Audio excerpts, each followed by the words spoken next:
Welcome to hell. You broke the number one rule, Shock. Which do you find more exhilarating, Trevor? Pain or the pleasure? This is where the shit hits the fan, guys. We have such sights to show you. You heard it up top. Get those chains ready, fillet that skin, put your pins in, and of course, get ready to solve that puzzle, because we are talking the interdimensional, hell-based sex fest that is Hellraiser. Here on Normies Like Us with your hosts, I'm going to be the Colin configuration. Nice. I'm the toy maker, Mike Shand, you know. And I am the Jacob Bite, Pinhead, if you will. Nice. So we got Hellraiser Spooktacular Week 2, 2022. Wow. I'm glad you made it back from Texas unharmed. I know you went looking for help. Me and Colin kind of sorted that out last week, and now we're ready to raise some hell. And this is your contribution, Spooktacular, or Spooktober, as that's it were, right. Jacob? You opened the box, so to speak. I opened the box. I summoned the demons, and my God. I was in search of new sensations, of course, and here we are. But yeah, I wanted to do the Hellraiser movies because last year we did Halloween, and I watched every Halloween entry, including all the bad sequels and everything. Right. So this year I was like, I want to do that with another horror franchise, and I want to do it with one. Yeah, new sensations. So I was like, let's do Hellraiser, and I'd only ever really seen the first Hellraiser, so I was like, I'm interested in all these other sequels and stuff. And boy, that was possibly a mistake to undertake such a task, but you picked wrong. Yeah, you picked. The veritable Pandora's box was opened of new sensations. A lot more pain than pleasure, I'd say. But there's a lot to talk about. But at least this time it was 11 movies instead of 13 for Halloween. So a lot easier to do that trick, relatively speaking. That's true. But I had only seen the first one as well, and maybe bits and pieces of the second one on TV. But I only saw the first one like all the way through back in high school, and it had been a long time. It was never really a franchise I knew a lot about. But Colin, how about you then? Before we kind of went on this journey? In the same way that my weird Toby Hooper was the other ones, Mike, when we were talking Texas Chainsaw, my weird Clive Barker is Nightbreed, where I'm like, guys, Nightbreed, that's the fucking weird, mutant sex franchise that you got to go with. This is not my bag. We'll talk about the ones I'd seen before. I'd definitely seen the first one. I don't think my knowledge goes beyond that. And I have a take on this franchise that I'll be unloading as we open up a little more. But Jacob, prior to this, had you seen? You said you'd only seen maybe the first one. Well, I've seen the first one like a couple times, it seems, but I saw it when I was a lot younger and didn't really understand it, and I was just like, what? This guy has no skin or something? What's going on? I wanted to watch all the sequels and just be a completionist of this franchise, even though for this exercise, I did watch most of them, but I did stop after number 8 in the franchise, Hell World. Right. There's 2 more after that even Doug Bradley was like, I'm not doing this anymore. Those were the straight to DVD ones, right? Well, Revelations and Judgment. So the first 4 in the franchise were theatrical releases, and then the rest of them were all straight to video. So from Inferno on, they're all straight to video until this new one, which is also timed out very well. There's a new one on. Well, I guess that's straight to video too, straight to Hulu. So perfectly timed that we can talk about this new Hellraiser movie as well. And that's kind of something that predicated this, I think, too, the announcement of this and kind of the buzz around the trailer. And even I was like, you know what? I haven't seen since the first Hellraiser. I'm down to go on this ride with you. So once you open the box, I'm like, hell yeah, sign me up too. But I actually watched all of them, including Revelations and Judgment. So I experienced much pleasure and much pain going through this. I bet. I mean, by Mike, the time I got to Hell World, I was already struggling. A completionist. I experienced all of it, yeah.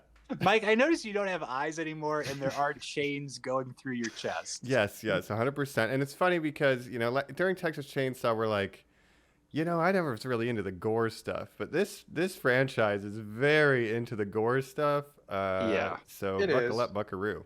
Yeah. And I think, and we can talk briefly maybe about all the different sequels, but a lot of them were sort of based on whatever was popular at the time. So you can see like the Saw influences in some of the later ones in the 2000s and stuff like that. Yeah, Guys, yeah. I when think we're going to talk about the weird ones Colin picked to watch, you don't think he got very excited when there was a found footage Hellraiser movie? Oh my God. baby, yeah. All right, I believe that. There's yeah. It's gonna be a journey, listeners. Yeah. Well, I guess let's jump in, right? And Happy talking Halloween. I've got this Happy Rubik's Halloween, Cube here. Spooktober. I'm going to solve it real quick. Oh, it cut my hand very badly, though.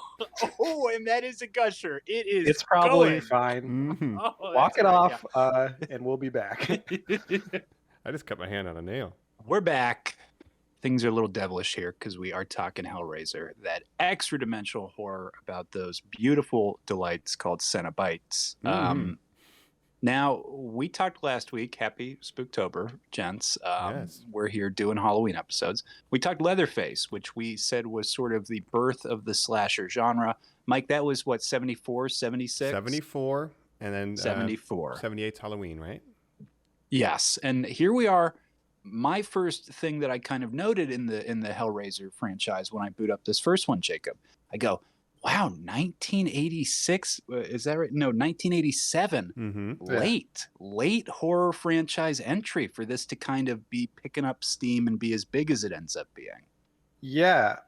Well, the way it started, obviously, so Clive Barker, he started out kind of as a novelist, or a horror writer. He did, short stories and novellas and stuff like that starting in the early 80s, I believe. So he wrote a novella called The Hellbound Heart, which is what the first Hellraiser is based on, right? So that kind of got popular as a novella in the early 80s, and then he was basically offered to make a movie of it, and he had never really done any kind of movie stuff at all. So he was like basically brand new. He's just like, I'm going to direct this movie, I guess. I know nothing about directing. I'm just going to kind of wing it, and directed Hellraiser.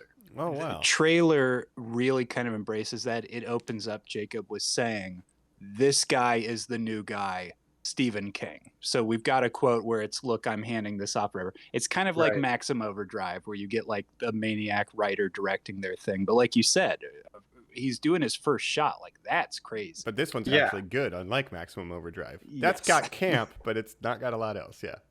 Right, to just go from being a novelist to a movie director, that's quite a big leap, right? Maybe shout out to the cinematographer and people who are kind of guiding. During you see that sometimes on set, the cinematographer like, hey, maybe if we frame the shot like this. He's like, that's a great idea. Sure. But still, at the end of the day, that aside, I think he does a really good job with this one, and I think there's a reason this is kind of one of the iconic horror movies to ever come out, Totally. And I think, the first Hellraiser still really holds up, as well as the second one as well. But it's a really interesting story, and it's not, if you just know the kind of the popular culture of Pinhead, the lament configuration, the puzzle box, like, you might not really expect this movie to kind of be what it is, but it's really, a lot of it's just about a guy with no skin hanging around in a house, and some other weird stuff. Again, I had not watched this one in a while. Spoilers for a Hellraiser franchise. Spoilers for every one of them. Spoilers for this one in 1987. It was very different than I remembered. Booting up, I was like, oh, this is mostly the story about a guy being cucked by a ghost. Interesting.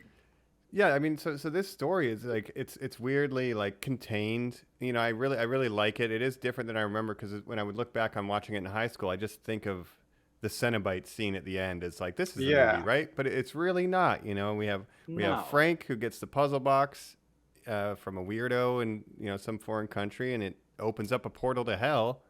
Right. And then through circumstance, the husband of his paramour gets his hand cut, and then somehow he comes back to life because the blood drips in the attic, and he kind of is able to escape hell.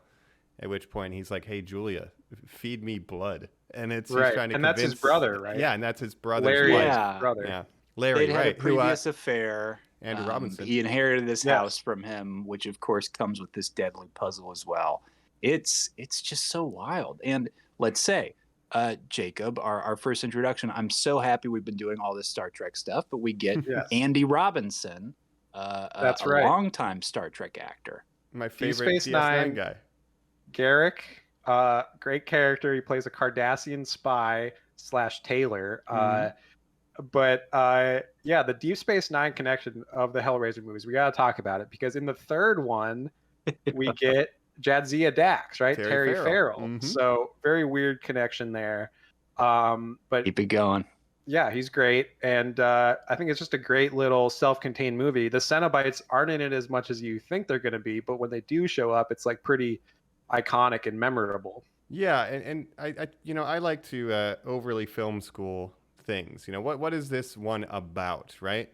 And Right. when you look at the way the puzzle box is presented and the way the verbiage of pain and pleasure and the intermingling of the two and kind of this obsession that Julia has with her affair with Frank, which is obviously toxic, but she still has feelings for him, and the willingness to literally, because of an affair, put everything at risk, including your own husband, your own daughter, other people. Like, is that the theme of this? Like the expense of infidelity on a family. Like, she clearly doesn't want to live in the country. She's a city lady and she's obsessed with her old life.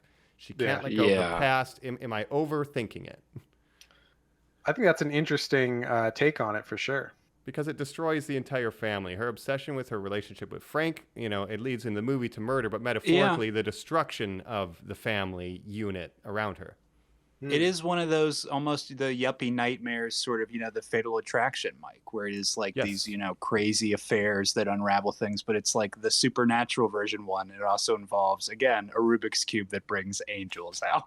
Yeah. Yes. Oh, okay. Yes, of course. And she has to bring in victims, lures in victims to kill in the attic, with the promise of sex or whatever. And then she murders him in the attic so Frank can slowly get his organs and skin and he kind of come back to life. Sacrifice the blood to bring him back, and the blood and gore. And that's where the intrigue of the plot kind of unwinds. It's like she's trying to hide it from Larry and the stepdaughter, Kirsty. And so you have this whole thing. So I'm wondering, you could say the art is it an anti S&M argument or like a pro traditional family values movie? Do you think? Yeah. I want to ask that, Jacob. Was the reaction to it almost sort of a 50 Shades of Grey, where people are like, "This isn't fucking. You don't know what domination and stuff is," or were people like, "Oh, you know what? This is kind of the first entry into mainstream culture." I do wonder about that. Yeah, it definitely has like this. There is an extreme, obviously, like imagery of like the BDSM stuff, like chains, leather, this pain, pleasure, sexuality thing that I touched on earlier. Like that's a big part of it. And again, people's pursuit of that pleasure at the expense of all else. What will that cost you, right? And that's the theme of what makes a good Hellraiser that doesn't make it into all the sequels. So I will highlight that as kind of the pain, pleasure, what would you risk for it? The Frank Cotton archetype is like the guy that he's like experienced everything in the world that the world has to offer, but he's looking for more, right? I don't like that. Yeah. Now, Mike, in the same way we had a lot of conversations about Leatherface being, is this the direction of Chainsaw, or is Chainsaw this bigger thing, that it's talking about? I agree with you. I'm so happy that you made this point of it doesn't need to just be the Cenobites, because we are getting our key words. We're hearing pain and pleasure over and over. We're hearing dominance, things like that. We're seeing the flayed man, ecstasy, like Jacob just said, these stereotypical characters that are like I've like fucking jizzed my balls out, man, and like I just need at this point I just need the craziest stuff possible. Right.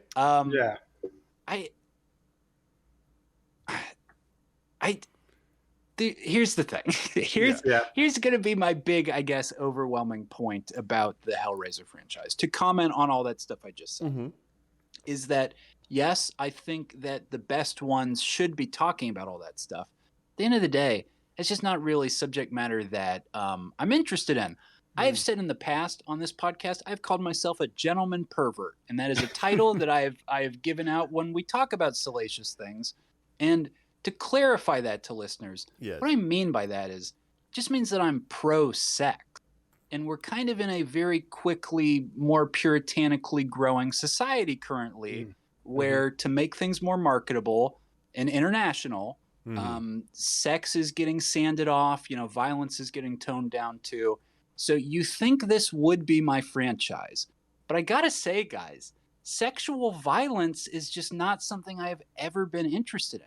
And even when I watch like a good 80s action movie where a lot of the time nudity is tied to a woman getting assaulted, unfortunately, Right. or attacked. I don't like it. Like it's never good, and it's certainly not in this. I'm not trying to be prudish here. I think there should be movies about S&M, and I think there should be, subject matter about like domination and like all this stuff. I don't care about that. Like Cenobites go crazy and stuff. This just is not for me. For again, the stuff we talked about, Mike, previously about the gore stuff, and then just the subject matter in general of this about guys just sort of just being overly salacious. Right. So. And Well, yeah. Go. Well, I'm just going to kind of tie into the Texas Chainsaw conversation. The franchise does definitely go where the Cenobites are kind of a minor piece of this bigger theme, about like why would somebody kind of want to take things over the limit, right? And this franchise gets away with thinking, the Cenobites and specifically Pinhead is the franchise, and that's why the sequels start to suffer kind of as we get deeper.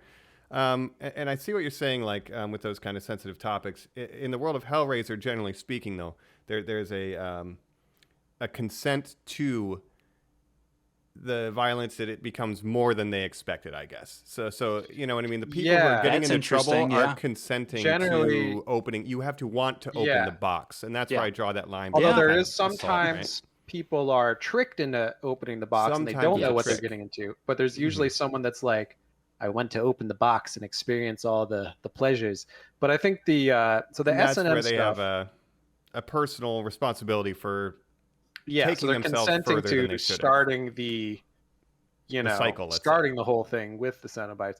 But the pain and pleasure thing is interesting to me because it's like basically how the human brain perceives pain and how it perceives pleasure. It's like a very thin line between the two. So it's kind of getting the idea that extreme pleasure can also feel like pain. And so I think that's an interesting angle of these movies. And there's a lot of did people... you know? Oh, yeah. I was just saying, there's a reason why, there's an audience for dominatrix and like that kind of play. Like there are people who consent and are kind of in that wheelhouse, right? And so it's like and part in of the S&M there's being explored here. Yeah, it's sadomasochism, right? So there's sadists that are like into, violence of others, and then there's masochism, which is like inflicting pain on yourself essentially for sexual pleasure. And so on top of the gore, just that's something I think the average person maybe doesn't deal with. So kind of being confronted with that does make these sometimes uncomfortable experiences as an audience, right? That's what they're going for, though. So that's the power of it, is to turn that dial up and go, consensual S&M play of wax or candle stuff, but what if like your skin is on fire this time? Yes, that is sort of the joke or cosmic irony, I guess, it really leans into, right?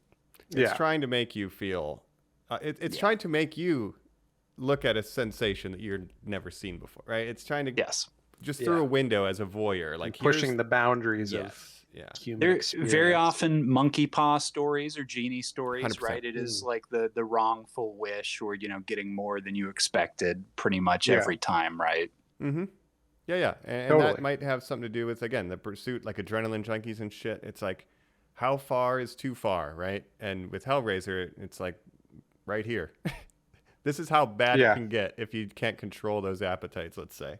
Do you know there's actual quotes of Back to Star Trek of Gene Roddenberry saying, like, I think pain and pleasure are the same thing. He's a big Hellraiser fan, that Gene. I'm fucking sure he was, man. Yeah. Spin-off, Yeah, his treatment for Wrath of Khan was a lot different. Come on. Yeah. But this one is very strong because, again, I think it's focused, right, on this kind of horror setup of bringing Frank back. He ultimately usurps the family and assumes the identity of the father. Like, it's a small story that Cenobites play a role in, but it's kind of just in the finale to say, here is the bigger world, and you won't unleash this, right? Yeah. And how they're used in this, I prefer this to some of the later ones where they're used more as like traditional slasher monsters or something. Which is I like that they're kind of just but these guys, they're not really evil, they're just kind of neutral, and they just come when they're Hell's middle management. Yeah. They're not even like Pinhead's not the leader of Hell. He's just like a regional manager. of this In box. this first draft, we should say, and in this first film, he is not Pinhead. He is just known as the leader Cenobite or the priest, Hell as he Priest. was referred Yeah. to, the Hell Priest in the book originally. Nice. Right. Yeah, he only became Pinhead and kind of the icon of this franchise afterwards, just because of his iconic look and his popularity. Was he Because of credited as Jason, Pinhead at all, yeah. or like in the What's that? credits? Was he credited as Pinhead in the credits, or was it like a fan thing? Oh, that Pinhead guy. I'm not sure. I'm not Yeah, sure I'd have either, to go but- back and check. But of I- course, there's the other iconic Cenobites in this one: the Chatterer, the Big Boy. Nemesis vibes. Frank Yeah. and Chatterer, I Yes. think, influenced the Liquor and Nemesis for Resident Evil. Just got to shout that In out. the bound, yeah, the way that Bound he's too. got the leather and sort of the face out. But yeah, Mm-hmm. Jacob, I've got big boy energy. I do love the big boy. The And Big Boy. Butterball. Female listeners, one. Yeah, Butterball. That's his name. Butterball. Listeners, if you do want to kill some good time, as much as I sort of am not good with the Pinhead franchise, Hellraiser, Googling the top Cenobites and looking at all of them is a very worthwhile afternoon. They, Yeah. they So are you'll very get a cool kick out of cast that. of characters. And again, They are. some of the Yeah. sequels, they just completely fuck up the Cenobites, and they're just like, "Why? Those aren't Cenobites. Like, not my Cenobites."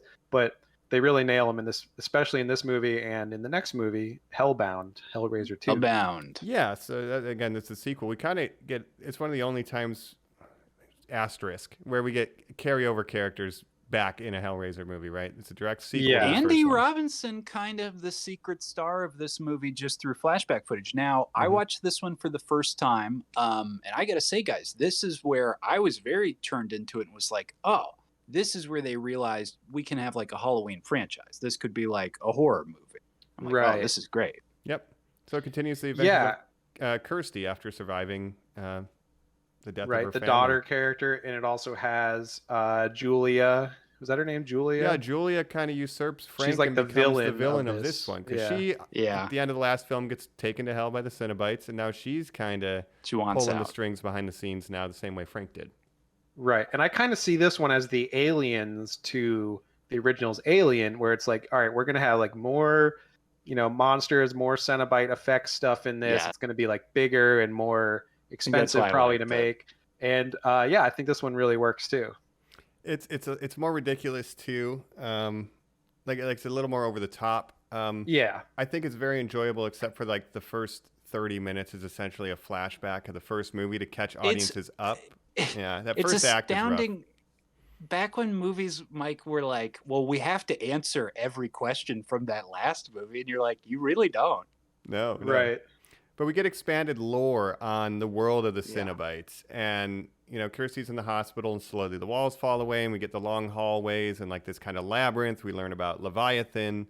The doctor goes crazy and becomes a Cenobite at some point. Like we learn a lot more about the world Yeah. from which they Yeah. come from. And I think And the that's what's more mythology of them. fascinating is that mythos. We see the Pinhead picture in the past.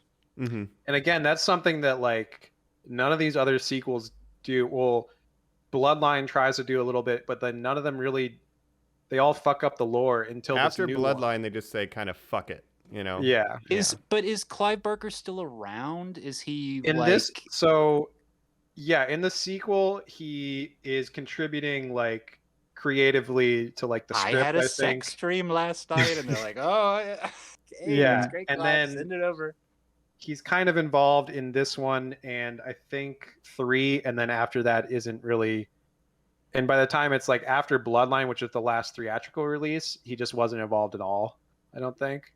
Gotcha, just like, gotcha. We're just going to keep making direct-to-DVD movies just to keep the intellectual property rights, right? Right. Oh, and to also tie back into your Aliens reference, the Aliens franchise, we get the engineer Cenobite, the crazy dude in the hallway flying down. Yeah.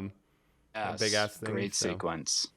Yeah. And we see the original Cenobites from the first one. We see the people that they used to be or whatever. And we see that Butterball Yeah. was like a baby or something. That was kind of fucked up.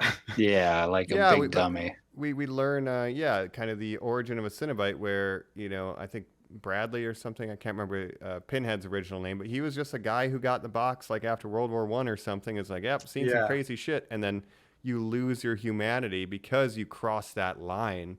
And then he just forgets, even all of them forget who they were. They just become these kind of almost monuments to disfiguration and pain. Like they just embrace what the Yes. box offered to where they're no longer human and you're a Cenobite now. And he's just like a manifestation of putting a bunch of shit in your head. And Chatterer's like, look at my teeth. And they all are just kind of these different versions of like, here I am. I love pain. Right. Yes. You know? All in service of Leviathan. Yes. Again, not Yes. the leader of hell. And you do see who they are, but surprisingly in this, the doctor who becomes a Cenobite in this just kills all the original Cenobites, which again, where the Yeah. series goes, it's like you're kind of not doing it right. Like that's not the point. Anybody can Yeah. become one of these things. You can have an infinite number of them, but then they're just like, nope, Yeah. it's Pinhead, baby, and friends. And I can't wait to talk about the new one because they actually do go more into the mythology and everything, yeah, which and I we're gonna tease appreciate that it. for the end for sure. Yeah. But that's two. But that's two. Still pretty good. I would, on a Right, we rewatch, got I'd still watch 9 more one to and two. go. I think 3 and 4 will be touches, and then there's everything past 4 is kind of like a burn through of like, why was this bad?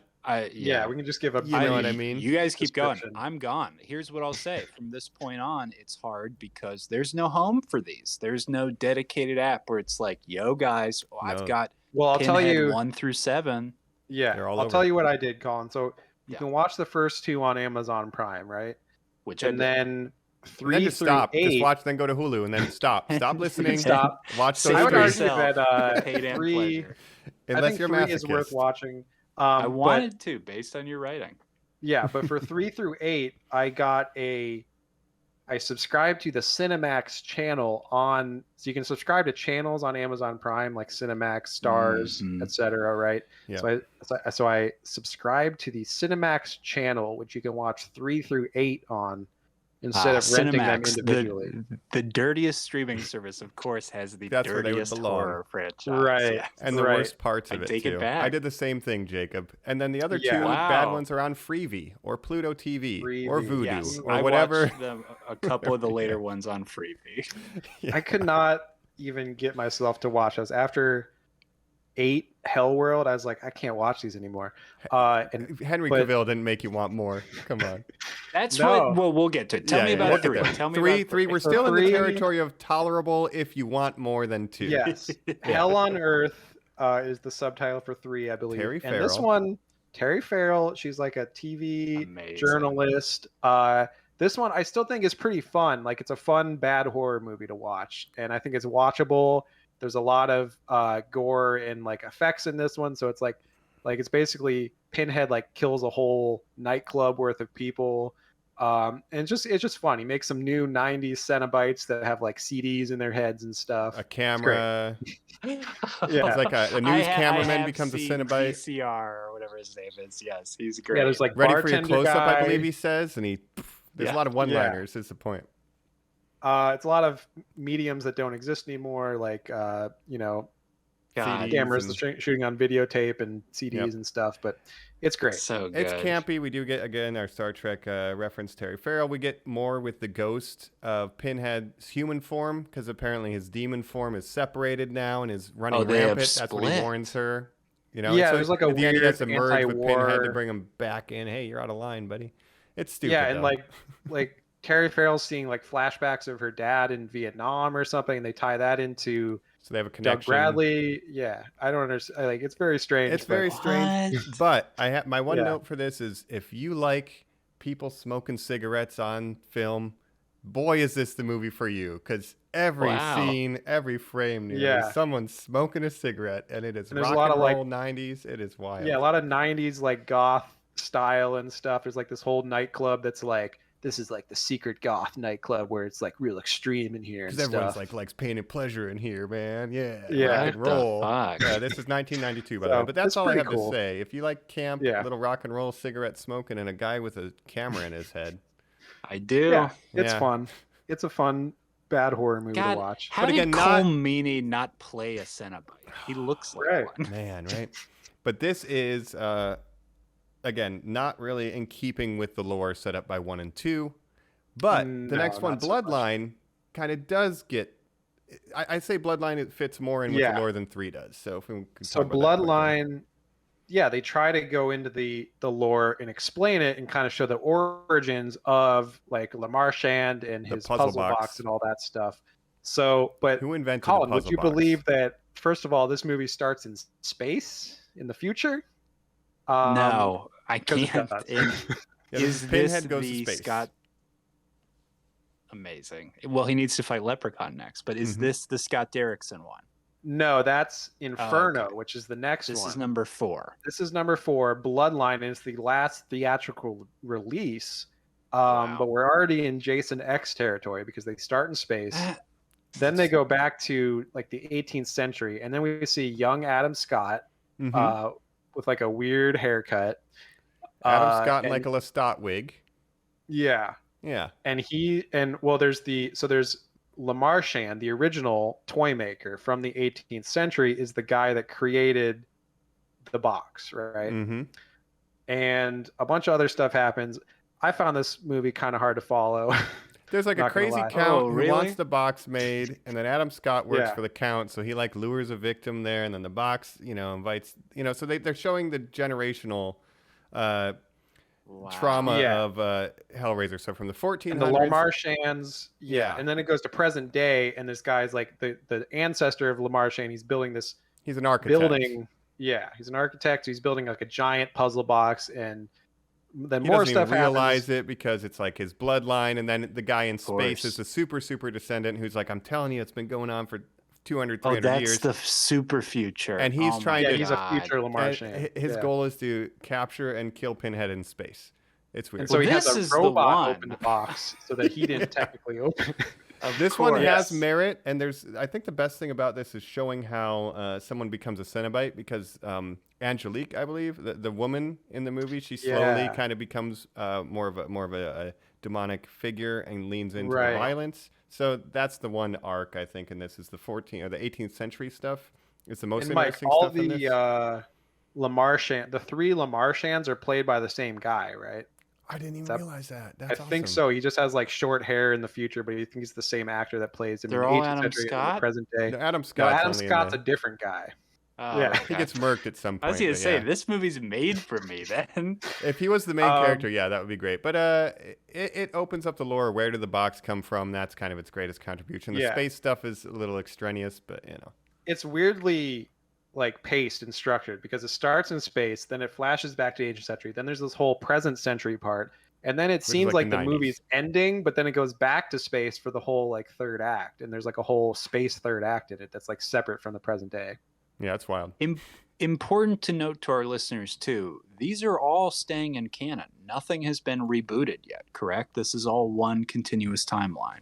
Yeah, I Yeah. think so, but I just like Clive Barker. I don't think he cares about anything. He's not contributing anything at this point. no, and The it's rights kind of are just- whoever's behind each movie just doing whatever they want with the lore. The essentially. studio owns this thing now, and now it's Yeah. time to say, you know what? Let's make it all about Pinhead. So let's talk Yeah. about this next era Essentially- of poor sequels.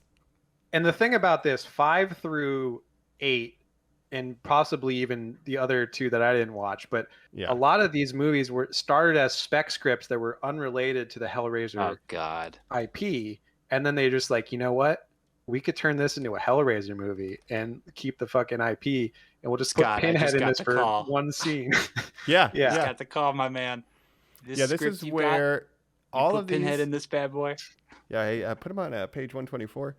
Yeah, like the plots generally play out without any Hellraiser relation at all, and then it's like revealed at the end. They all boil down to like in the final scene, like Pinhead will show up and pontificate about pain and pleasure, and you open Yeah. the box and you will not, and it's like okay. And they're dude. all kind of like psychological thrillers, just very generic. And then it's like, oh, Yeah. surprise, Pinhead was behind it all. Yeah, so- But Inferno, the 5th one in the series, this is the one that Scott Derrickson directed. He would go on to make Amazing.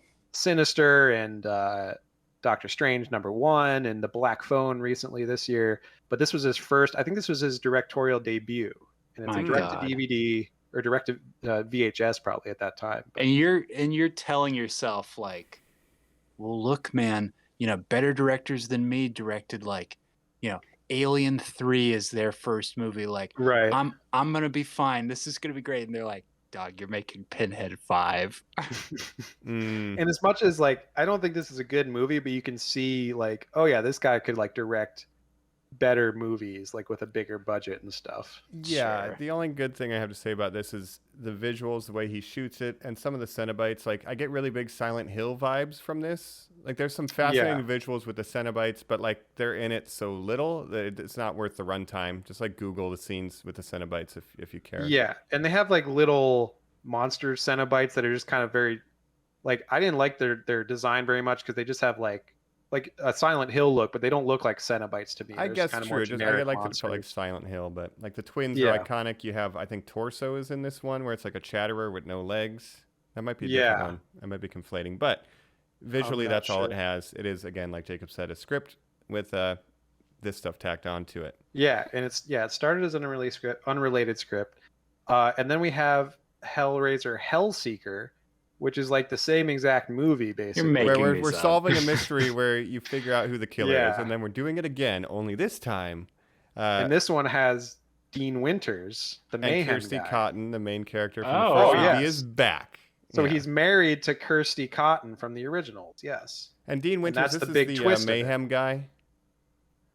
Yeah. It's So they're missing a big Mayhem. opportunity this Halloween to be like, hey, this Halloween, be careful, because you could find yourself opening a puzzle box, and without insurance, you'll be subjected to mayhem like me.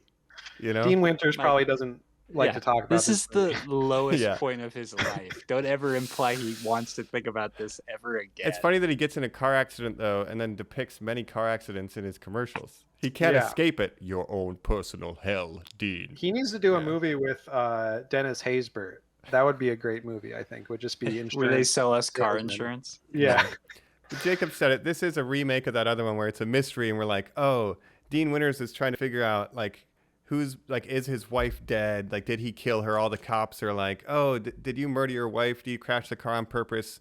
Only for at the end, spoilers, she killed him for some fucking reason. Oh, she offered him. That's the twist. Yeah. Because yeah. she was marked by the puzzle box, so they were going to take her soul, and she's like, I'll offer these souls. But there was like, she had to offer 5 souls in return for her. So the 4 people that died before him in the movie, and then him, because he was like cheating on her a bunch. So there's like a bunch of scenes of Dean So the Winters just like mistresses hooking up get with different killed women. and he Yeah. gets killed. Yeah. So Kirsty comes Yeah. back to become a villain. Good job, everybody. Not to bring up David Fincher again, but it really seems like 7 ends up being the biggest inspiration to the Hellraiser franchise. And why would So, that be? you know, I've been reviewing these on Letterboxd as I watch them. And so Inferno, I called that 7, Hellraiser 7, because it's very 7 inspired. This one is as well. It was one too late or one too early. Yeah. But this one I also think had some Memento Sure. themes in it, where he's like trying to remember his past. Like, it doesn't have him tattooing his body with like words and stuff, but like he's trying to put together what happened. He keeps having these like weird Man. flashbacks or hallucinations and stuff. Yeah. So it was yeah, just taking whatever was popular at the time and like, oh, we'll make a Hellraiser movie about that. Sure, why not? Which sometimes horror movies end up with that. You know, like, again, Yeah. Leatherface becoming just a Jason in the 90s because that's what was popular. Oh, now we're going to do this 7 thing. Halloween H2O being very Scream inspired and so on. Yeah. That's the bummer. You know, horror movies are good when they're kind of their own thing, but they naturally devolve into just derivative. Yeah. And nothing is more derivative of anything than probably Hellraiser Deader, right? This is pretty Deader, rough. yes. Deader. I like this one more than the last 2, actually. Like more than Yeah. Inferno and Hellseeker, because Hellseeker is just extremely boring. Inferno's And kind it of boring ruins the too. character of Kirsty, which I take objection And they got the to. original actress to come back just for like 2 scenes where she's like, I was behind it all. She's in the whole car time. crash in the beginning and then in the reveal at the end. That's it. Yeah. 2 scenes. Do they kill her? Do they reverse? No, turn she her gets into a away, skeleton? basically. Yeah, she Oh, gets wow. away with it, you know? She kills her cheating Husband. husband and then gets away from the Cenobites, right? Yeah, but how about Um, Deader then? We get another Deader. journalist plot. So this one, we have an investigative journalist going to Romania to investigate a cult that can apparently resurrect people from the dead. They're called obsessed the with Deaders. resurrecting from the dead again, this kind of Deaders. extremist vibe. And she's a journalist who goes to the extreme. Like, we meet her waking up in like a crack den with all these Yes. crazy drug addicts, and then she gets up and like, you want some of this drug? And she like goes to the door, grabs her like I'm good. camcorder, what I got everything I need.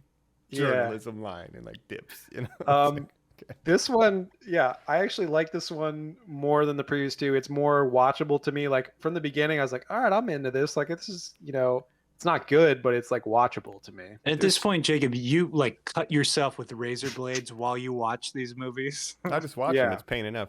This has got you interesting. This is definitely another script that was not Hellraiser. It's like this weird journalism script about like an underground cult. Again, it's barely anything to do with Hellraiser. Yeah, but you get interesting like Euro like techno club people. Like there's fascinating side characters because it is in Europe. She's meeting all these weirdos with like very early 2000s like dyed blonde, spiky hair and shit and goggles, like rave culture. So that's 100%. That's what I loved about it. Was like the early 2000s Euro trash style of like the ravers and stuff, when she gets on the train with all those people. But again, the plot is very confusing, and I guess then the leader of the cult is a LaMarchand, so they're tying that back in, right? So that's how you fix the script. We'll put one line that he's a LaMarchand. He has the box because he's obsessed, and then Pinhead's like, "You're misusing the box. Your ancestors." And like again, just a pontification. In the very last scene, he kills all the cultists.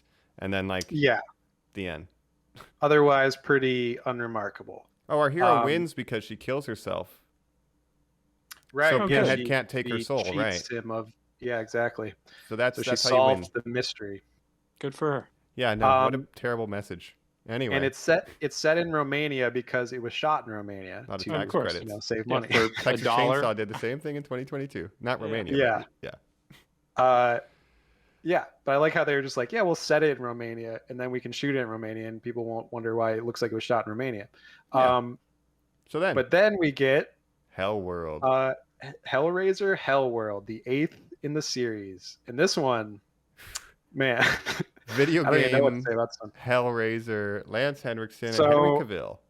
Yes, we have a young Henry Cavill. We have Lance Henriksen as the host. This movie is about... First of all, I thought this was going to be like, I was very disappointed. From the movie poster, it's like binary code, it's green. It looks like it's going to be the Matrix. It's going to be Hellraiser's Matrix, right?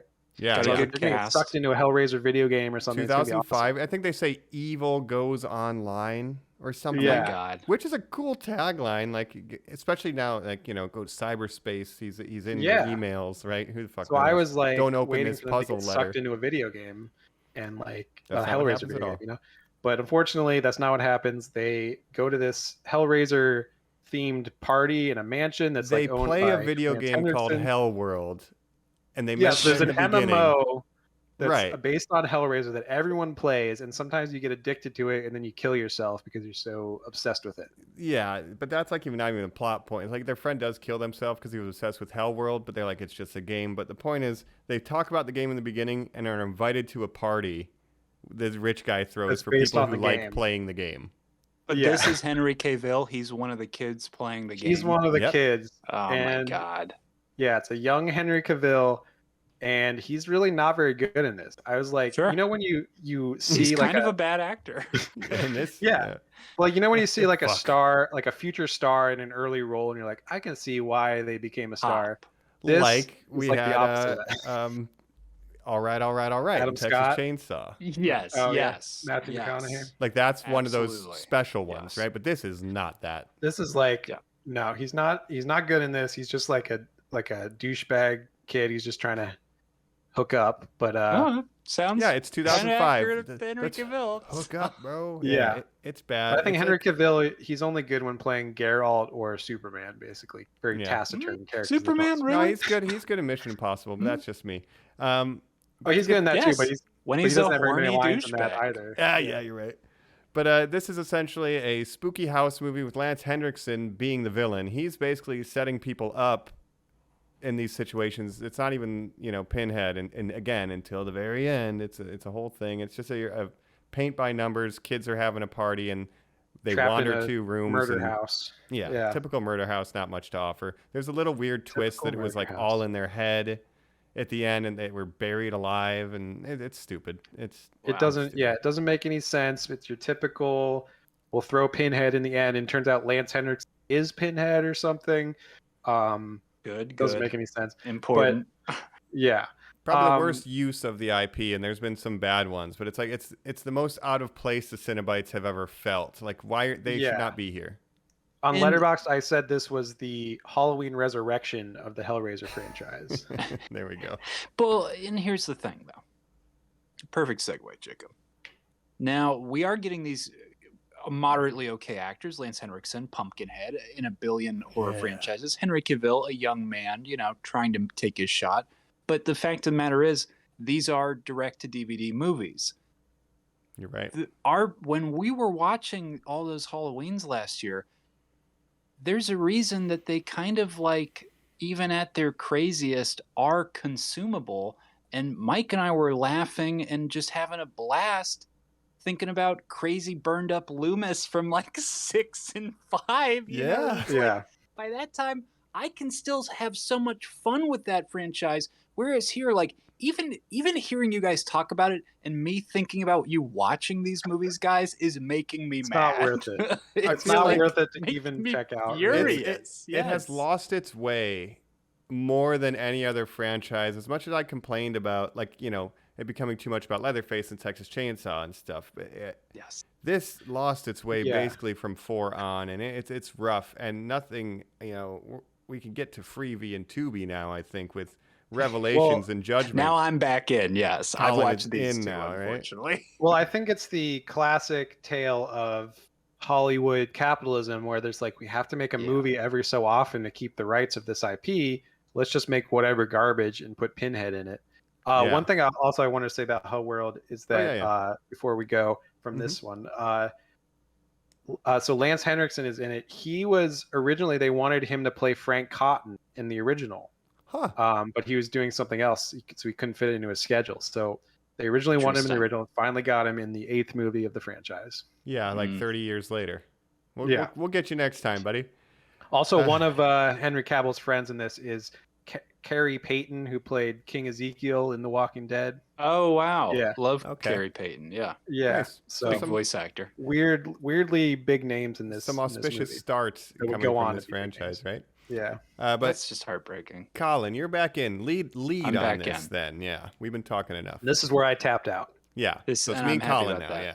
So this is once again where, Mike, you have to tell me what the names are. Because also when I'm talking into my Apple TV and I'm going like Hellraiser, and it's not exactly saying like 4 or 3 next to them. No. It's for that second one, Hellbound, obviously, Hellraiser 2. I'm like, this makes sense. And because those are streaming, those were the first 2. Now these ones started popping up. And I'm like, oh, I don't like how this Pinhead actor looks. Like, this is making me nervous. What is this one called? So Revelations. Colin, that's a weird thing about the whole franchise is that after, I think 3 had the number, they just stopped using numbers. It was like just a different weird subtitle. A classic horror movie. That's what they contributed to horror more than anything. Yeah. When Taking and the like numbers away. Nightmare, all of them. Once you hit the 4, and Jason too, there really seems to be this notion from production people to be like, we can't have all of that legacy in people's faces. Right. We really need to make this the jumping on point for people. And Halloween it's stuck with it until 6. Halloween stuck with it, baby. And God bless. All consumable. I shot him 6 times. This one, Colin, Revelations 2011, as we alluded to, literally made, shot in 2 weeks for $300,000 because they didn't want to lose the license. And it's the bad guy Weinstein Company. So, yes, Miramax. All these were made by Miramax, right? Yes. A portion of them, not all, but yes. The bad ones. Or Revelations or whatever it is, which is the horror chain of Miramax. But yeah, man, when I watched this, I was like, yeah, of course. This is the one found footage. Kids go to Mexico, right? You were interested in found footage. Go. Wow. But I might have to watch that anyway. Now, but Jacob, not all of it. Yeah. Let's talk about what the found footage elements are. It will be stuff like, oh, I'm really haunted. I have to watch this thing of my son or whatever who had this experience. That stuff is Pinhead. That stuff is found footage. The rest of it is shot handycam style that makes you think it's found footage. Sometimes it will be in and out of found footage. But wow, Mike, when you just told me the price tag, not shocking, but also shocking. No. I mean, the premise is these two teens decide to go to Mexico for a weekend of debauchery, right? We're gonna go party, right? You know, Sure. and during that time, mishaps occur, and they find their way upon the box, but they're constantly recording with their handheld camcorder their adventures. So Getting that's drunk, where the evidence solving is. puzzles. They meet Pinhead, dollar store Pinhead, right? And then the son Right. returns home. They think he's like fucking psychologically damaged. What happened to you? So the majority of this movie takes place in a single house with zero lighting equipment and like a Yeah. middle of the road HD camera. And they're Oh, just boy. like middle-aged white people that you've never. I mean, they're not Domestic actors. conversations. And yeah. Well, Yeah. and it is. I mean, the room level of they'll walk in and be like, "Yo, Barry's gone. Did you see where he went? I'm very nervous about him." And they'll just sort of like keep moving as they're talking, and then like walk out of frame, and you're like, "Okay, Weird. yeah, uh-huh." Yeah, 2/3 of this is like, I wonder what happened. Is he okay? And then like one character watching the tape, which is kind of repeating what we've already seen. Yes. Yeah, it's bad. Wow. The Well, I can reveal tell is, you. Oh, yeah, go ahead. Yeah, Tell go me. ahead. Well, I was just gonna say, Doug Bradley's reaction when they were making this, they basically contacted him like a couple weeks before they were gonna shoot, and he's like, "This, like basically he wrote a Facebook post about it Nice. when this came out. It was like 2011, and he was like, I've literally only heard from these people this week. It's shooting like next week, and I've looked into the script and I've decided to pass on this at this time."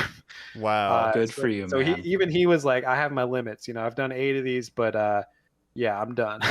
No, this one's really, really poor. Some of the dialogue also is extremely crass and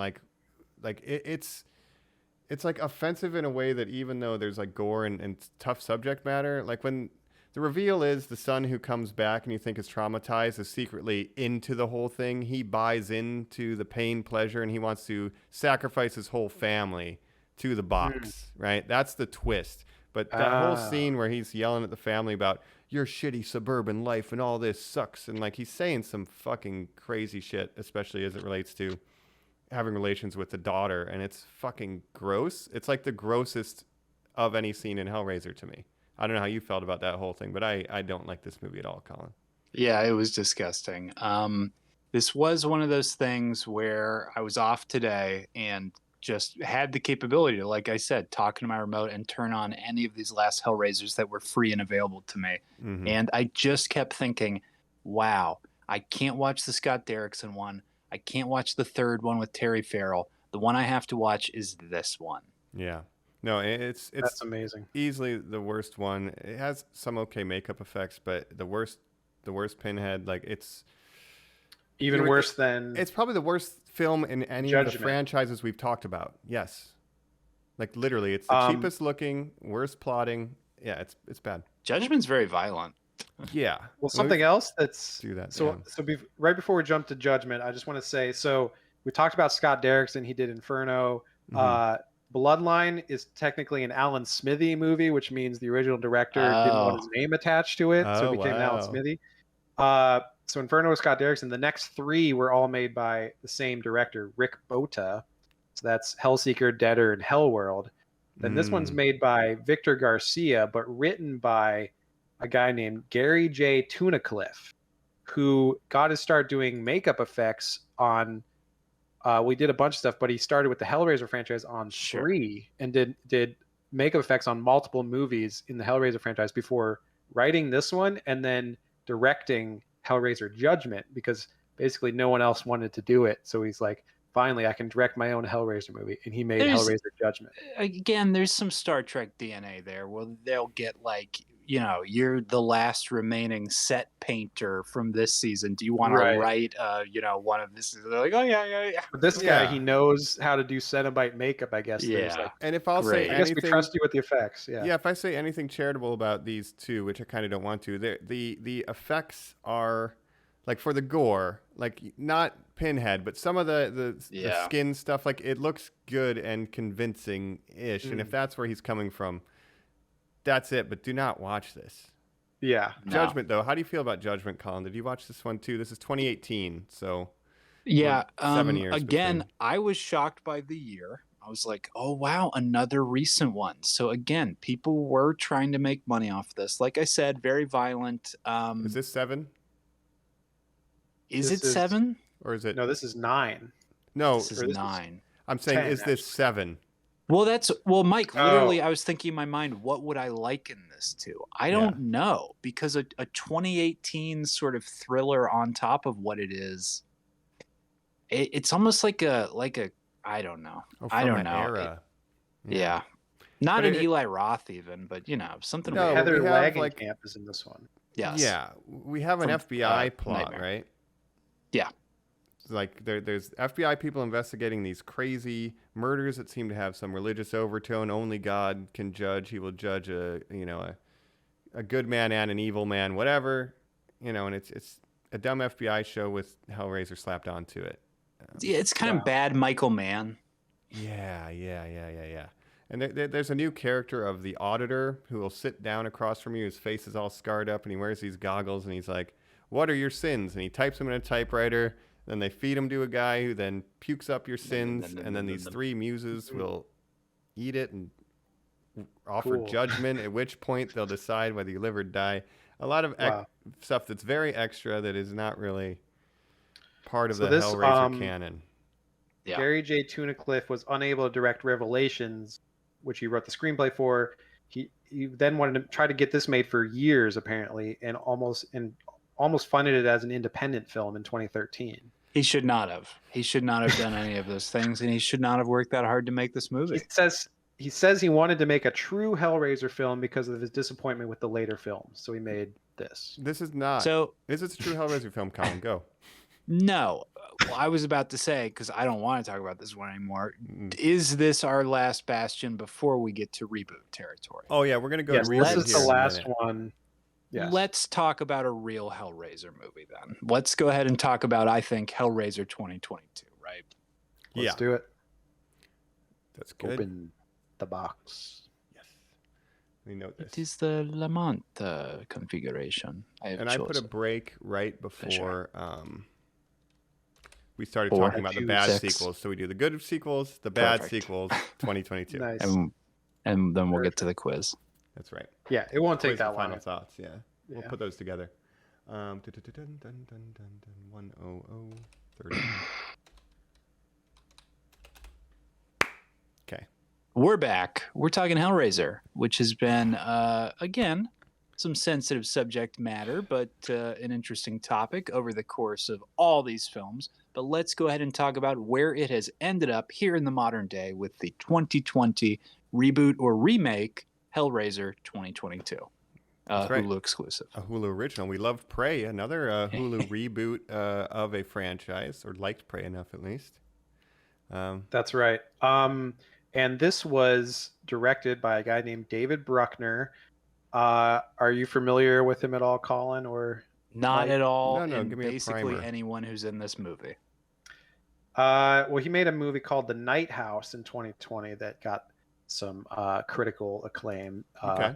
So With he's kind of Rebecca an up and Hall, I coming. believe I have seen that. Yes. Yeah.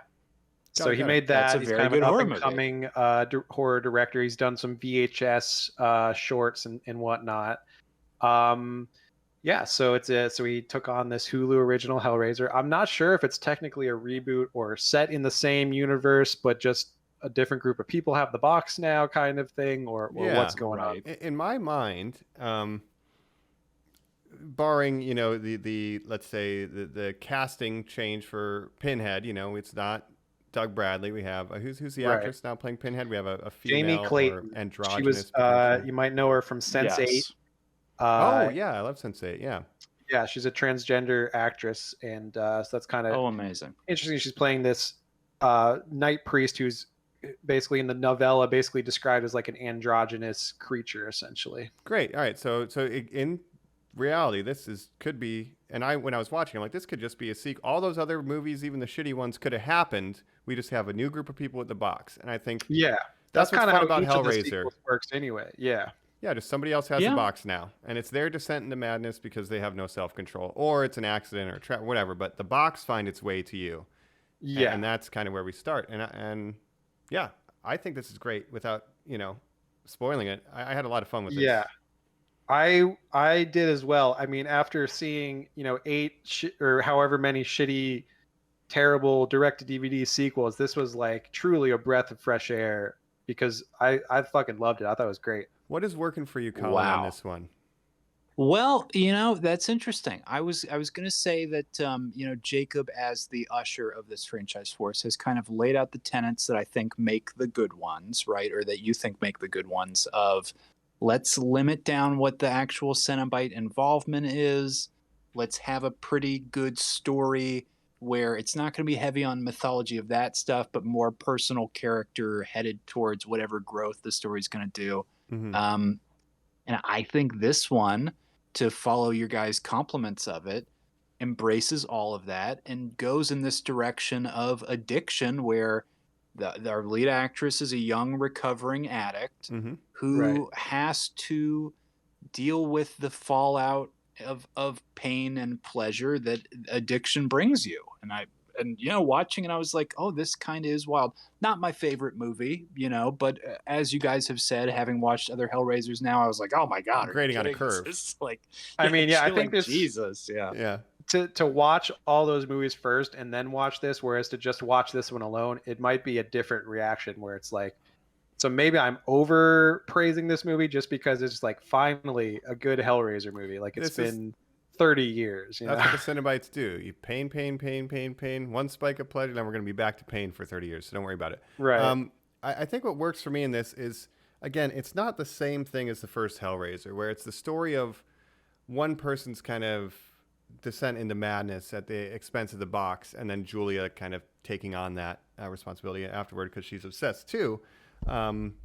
This is more framing the box itself as being predatory, right? Like they always say that you have to want to open the box. Like, there's an attraction between the box and maybe potentially people who live a lifestyle that the box is attracted to, like a former addict. We learn later that it's a little bit of a setup, but the box is predatory in this, and we're getting new lore that's never existed where it has 6 configurations and requires 6 bodies to be fed to it, which is similar to Frank. Right. That might be the same number that resurrects Frank. If it is, I'm not sure. Interesting. But 6 victims to get it to the final Leviathan form, and that's kind of what is driving the plot. Yeah. And I think some of this lore is actually taken from the Hellbound Heart original novella that was kind of skipped over. Like, this movie does something that no other Hellraiser movie does, where it actually explains how the lament configuration works and everything. And I never even heard the lament configuration as a term until this. Right. Yes. It's always been called, well, in the Telltale, what's it called, the Hellbound Heart, it's called the Lamarchand configuration because it was invented by Lamarchand, the toy maker. In Hellraiser 1, they start calling it the lament configuration, which in this one we learn is actually the first configuration of the 6, right? There's lament, there's Leviathan, there's like 5 other ones, right? Yeah. We actually learn so much more about the box, how it works, why it's alluring to people, and that's something all these sequels never touched on. Like, they just have the box sometimes, but this one, like, they tell you who made it, but they don't tell you the mechanics behind how it operates, and that's what this does. But finally, but there is not this overloading of lore either. The hints of the Leviathan, the process that we see of the person in this who sort of takes a journey towards becoming a Cenobite.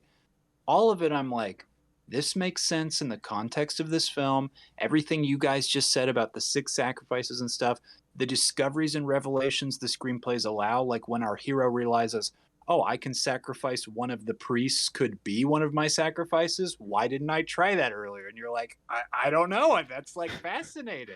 Yep. Right. 100%. Yeah, and it just deals more into the deal that you make with the Cenobites, like the mechanics of how that works. Like, it just explains so much that none of these movies, even the original, doesn't really explain that much. I feel like that's something I really liked about this movie. This is answering questions that I had after watching the second movie, where I'm like, I'm ready to know more about how does this work? What is your demon bureaucracy? How does the box work? What's the contract structure? Like, tell me more about that. And then every sequel Bloodline did not do that. Yeah, Bloodline tried to explain some stuff, but I found that movie so confusing that I was just like, whatever. Yeah, it's more about the family of the Marchand than it is about how does the box work? Why is it connected to the demon world? It's like, I don't know, he just made it and it worked.